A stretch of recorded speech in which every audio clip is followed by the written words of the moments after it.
In a galaxy where genetic perfection is the norm, humanity's unaltered DNA makes them outcasts, until a rogue virus changes everything. Suddenly, extraordinary powers awaken within humans, altering the cosmic balance.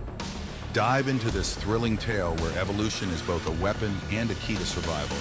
Welcome to my channel. Don't forget to subscribe and share your comments about the exciting end of the story, the Gene Pool Wars.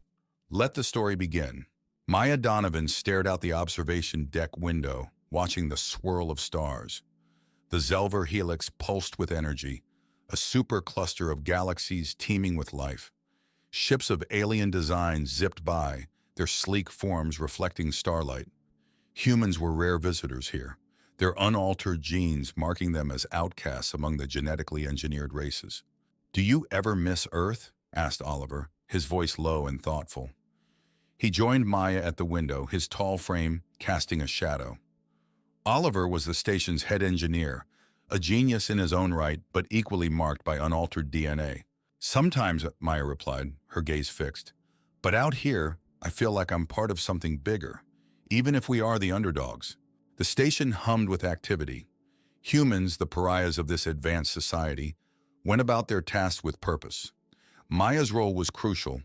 She was a geneticist, one of the few humans working on advanced gene therapy. Despite the social stigma, she believed in the potential of unaltered human DNA. A soft chime interrupted their quiet moment. "Dr. Donovan, you're needed in the lab," said an automated voice. Maya gave Oliver a parting nod and made her way through the maze of corridors. The lab was a haven of technology, filled with glowing monitors and floating data pads. Dr. Lena, a colleague with sharp eyes and sharper wits, was already there, examining a sample. "Maya, take a look at this. It's from the Glenari Biolab incident," Lena said, sliding the sample under a holographic microscope. Maya peered into the scope. What she saw made her blood run cold. "This isn't a virus, it's a gene retrofit. It rewrites DNA." "Exactly," Lena said, "and it's spreading fast." A sense of urgency gripped Maya. "We need to alert the council. This could be catastrophic." They hurried to the central communications room, where the Council of Human Leaders convened. General Hart, a stern woman with a no-nonsense attitude, listened intently as Maya explained the situation. "This gene retrofit virus could wipe us out or do something we can't predict." General Hart nodded. "We need a plan, gather all available data, begin immediate quarantine protocols." As the council dispersed, Maya felt a hand on her shoulder. It was Oliver, his face etched with concern. "Do you think we can stop it?" "We have to try," Maya said, her resolve hardening. "We'll need everyone's help." Hours turned into days as the team worked around the clock. Data streamed in, revealing more about the retrovirus. Its effects varied wildly, their causes unclear. Some humans exhibited enhanced physical abilities, while others showed signs of psionic powers. Maya focused on deciphering the virus, cross-referencing data with known genetic sequences. One evening, while hunched over her console, Maya felt a presence beside her. Elan, a Vexroth defector with unnaturally green eyes, stood there silent and observant. "I've seen something like this before," he said quietly. Maya looked up curious. "Where?" "In the Vexroth research archives. This isn't just a virus, it's a catalyst, designed to force evolution." Maya's brow furrowed. Why would anyone create something like this? Elan's eyes darkened. Power, control, fear of the unknown. His words hung heavy in the air, adding a grim weight to their task. As more reports came in, it became clear that the virus was unlocking abilities in humans once thought impossible. Telekinesis, telepathy, powers that defied natural evolution. The station's atmosphere grew tense. News of the escalating crisis reached the other races, increasing their hostility. Humans, now seen as potential threats, faced animosity on all fronts. Maya knew they were running out of time. The retrovirus was unstable, its long-term effects unpredictable. But beneath the layers of fear and uncertainty, she sensed a flicker of hope. Humanity's next step in evolution had begun, and it was up to her to guide it. The station's hallways pulsed with the soft blue glow of bioluminescent lights, a design from the ethereals meant to calm minds. But no one felt calm anymore. News of the gene virus had seeped through every corner, leaving a trail of anxiety in its wake. In the medical bay, Maya observed the latest patient, a young woman named Lena. A week ago, Lena had been a regular technician. Now she could lift objects with her mind. As Maya adjusted the scanner, Lena's eyes followed her, a mix of awe and fear etched in their depths. "How long will this last, Doc?" Lena asked, her fingers twitching slightly, making a nearby pen float. "We don't know yet, Monto," Maya admitted. "Your brain activity shows increased psionic energy, but we're still studying it." Lena nodded, letting the pen drop. "It feels strange, like my brain's on fire." Maya offered a reassuring smile. "We'll figure it out, I promise." Leaving the medical bay, Maya walked past the atrium where children laughed and played amidst holographic trees. Even in crisis, life found small joys. She headed to the research lab, joining Oliver and Rena. Data points blinked erratically on the main screen. "This isn't making sense," Oliver muttered, frustration lacing his voice. He ran a hand through his tousled hair. "Every time we think we have a pattern, the virus changes." Maya glanced at the data. "It's like it's adapting, almost as if it's learning." Rena frowned. "If that's the case, we're in deeper trouble than we thought." The door slid open and General Hart entered, her presence imposing. "Any progress, Dr. Donovan?" she asked. "We've identified key markers," Maya said, "but every person reacts differently to the virus. It's unlocking potential in some, but others, they're not so lucky." General Hart sighed. "We need more. The allied races are becoming increasingly hostile. They see this as a threat." Maya looked at the general. "There's someone who might help us understand this better." "Eldon." "Eldon?" General Hart's eyes narrowed. "The Vexroth defector, can we trust him?" "We don't have many choices," Maya replied. "He has knowledge about genetic manipulation that could be crucial." The general considered her words. "Very well, but keep him under close watch." Later, in a dimly lit room, Eldon sat across from Maya. His green eyes glowed faintly in the darkness. "We need answers, Eldon," Maya began. "You said you've seen something like this before." Eldon leaned forward, his gaze intense. "The Vexroth experimented with forced evolution, but they deemed it too dangerous. This virus, it seems like a rogue experiment, but its complexity suggests otherwise. Someone wanted this to happen." Maya's mind raced. "But why?" "To control evolution," Eldon said simply. "Imagine having an army with powers beyond comprehension. Or better yet, a society so advanced that it's untouchable." Maya absorbed his words. "But the risk, the unpredictability." Eldon smiled darkly. "To some, the potential rewards outweigh the risks." Just then an alarm blared, cutting through their conversation. "Security breach in Sector 4, a voice echoed through the station. Maya and Eldon hurried to the control room, where Oliver was already at the monitors. "It's an ethereal ship," he said, his voice tense. "They've docked without clearance." On screen, shimmering figures emerged from the airlock. Ethereals, tall, with silver skin and eyes like black voids. They moved gracefully, yet with purpose.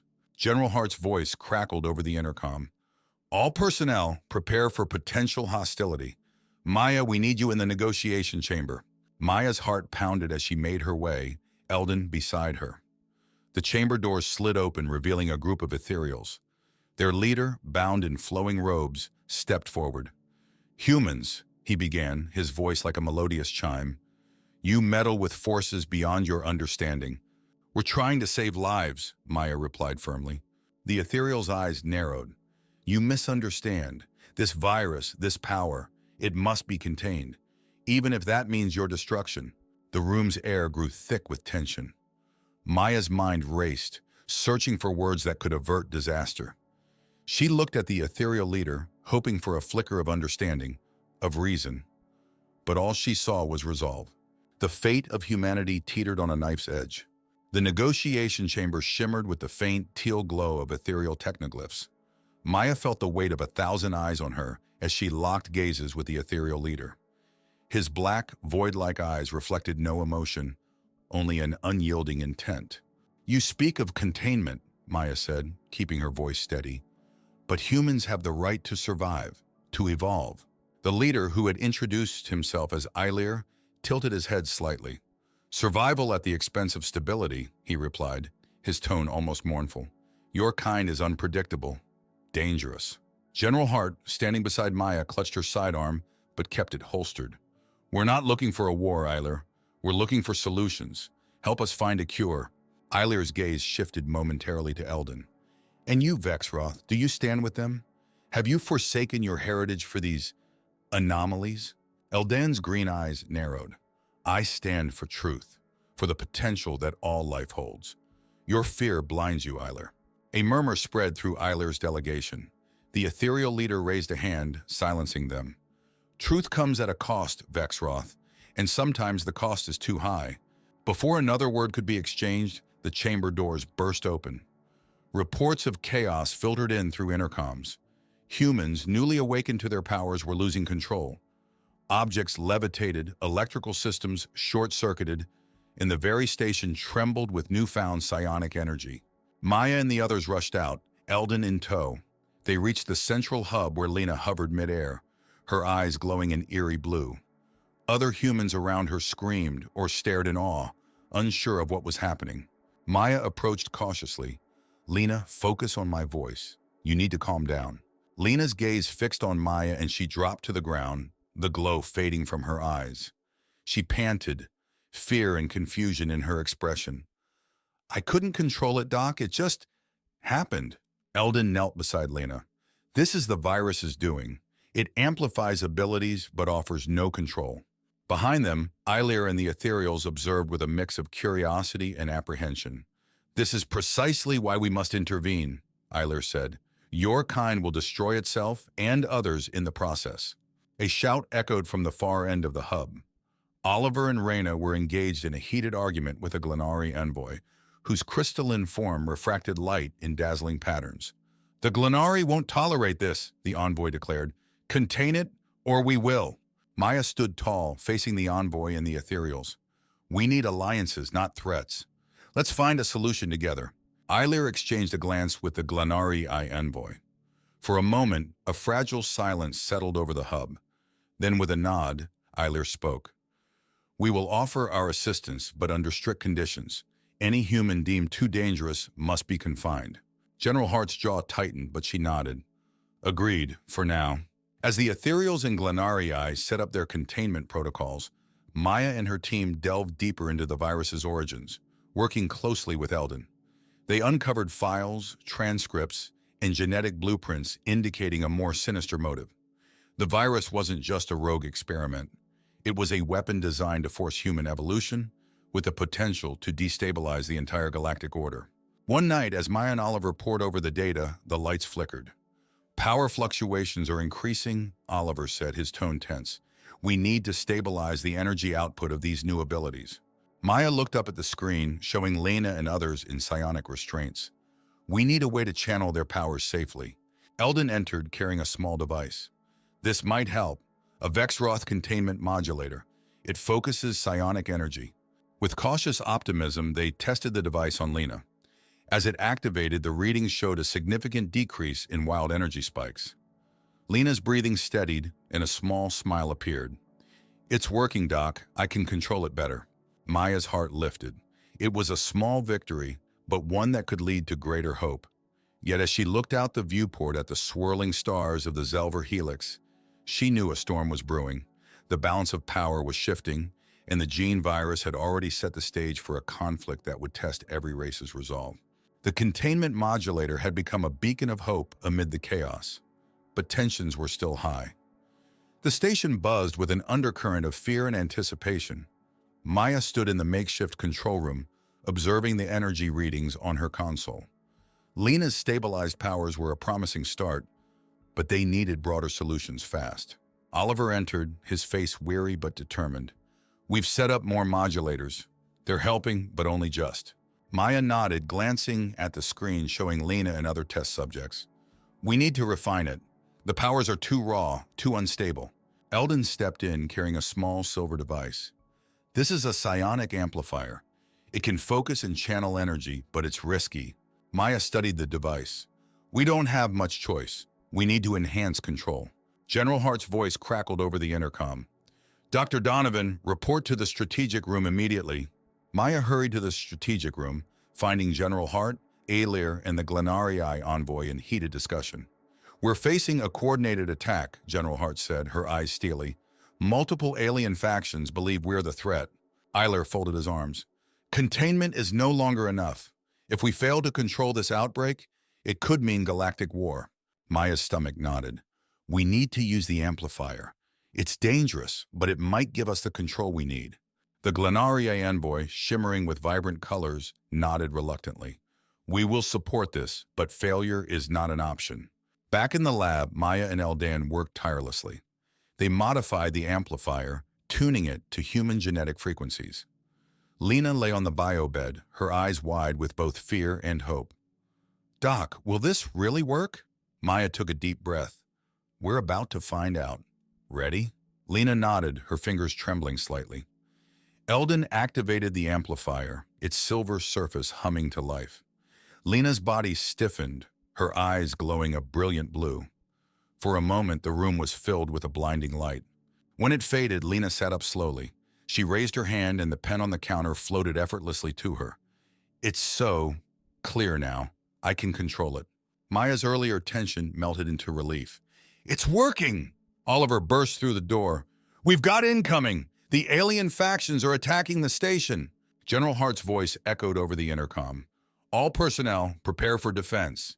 Activate all containment protocols. The station shook, sirens blaring. Maya grabbed the amplifier. I need to get this to the others. Eldan and Oliver followed as they navigated the chaotic corridors. The station's shields flared under the alien assault, and the walls trembled with each hit. In the containment bay, psionically gifted humans stood ready, their eyes glowing with newfound control. Use the amplifier, Maya instructed. Focus your powers to protect the station. The first wave of alien soldiers breached the airlock, their weapons emitting bright beams of energy. A young man named Jason stepped forward, his hands glowing. He focused, and a shimmering shield formed around them, deflecting the attacks. Maya watched, heart pounding, as others followed suit. Lena directed a telekinetic wave, hurling attackers back. Another woman generated a pulse that short-circuited the invaders' technology. Eldan monitored the battle, his fingers flying over the console. We're holding them off, but we need to counterattack. General Hart's voice was resolute. Use the psionics. Strike back. Maya moved to a window, seeing the alien ships outside. She directed the psionics to focus their energy. A collective wave of power surged from the station, striking the enemy vessels. Sparks flew and ships veered off course. Eiler's hologram appeared beside Maya. Impressive, but still dangerous. Balance is key. Maya nodded, sweat running down her brow. We're not done yet. The fierce battle continued, the air thick with tension and energy.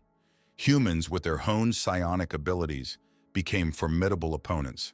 The swirling maelstrom of power inside the station mirrored the chaos of the unfolding war outside.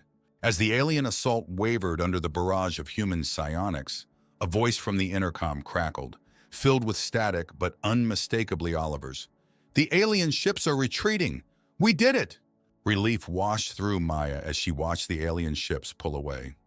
But as she looked at the faces of those around her, she knew this was only a brief respite. The true challenge lay ahead, mastering their newfound powers to not just defend, but to ensure their survival in a galaxy that had been irrevocably changed. The aftermath of the battle left the station in a state of uneasy calm. Repairs had begun, and the once high-pitched alarm sirens were replaced by the steady hum of reconstruction efforts. Maya walked through the central corridor, her thoughts a whirl of relief and anxiety. Oliver approached, a datapad in hand. Reports from engineering say the shields held up better than expected. We've reinforced them with some of the siphoned psionic energy. Maya nodded, her mind still on the faces of those who wielded their new powers so bravely. Good, but we need more than just defenses. We need to understand this power fully if we're to survive long-term. Any word from Eldan? He's in the lab running simulations, Oliver replied. He seems optimistic but cautious. Typical Vexroth. Maya smiled faintly but felt a weight pressing on her. Their victory had changed the playing field, but not the endgame. She entered the research lab, finding Eldan amidst a flurry of holographic projections, genetic models hovering in midair. You're deep in thought, Maya said, approaching him. Eldan glanced up, his green eyes reflecting the holograms. We've discovered that the virus is adaptive. It doesn't just unlock abilities, it evolves them based on the host's experiences. Maya's brow furrowed. That means every use of power could potentially enhance it further? Precisely, Eldon confirmed. This could be both a boon and a curse. Under control, it's a path to unlimited potential. Out of control, it's chaos. General Hart entered, her presence solid and reassuring. We need a way to regulate this. Can we build a device to monitor and stabilize these abilities in real time? Eldon nodded thoughtfully. With the right resources, yes. But it will require cooperation from the other races. Their tech, combined with our unique biology, could create a stable system. A sense of purpose settled over Maya. Then we need to convince them. Let's call for a summit. Days later, the station's grand chamber filled with representatives from the Ethereals, Glenarii, and a few hesitant Vexroth. Tensions ran thick like a tangible fog in the air.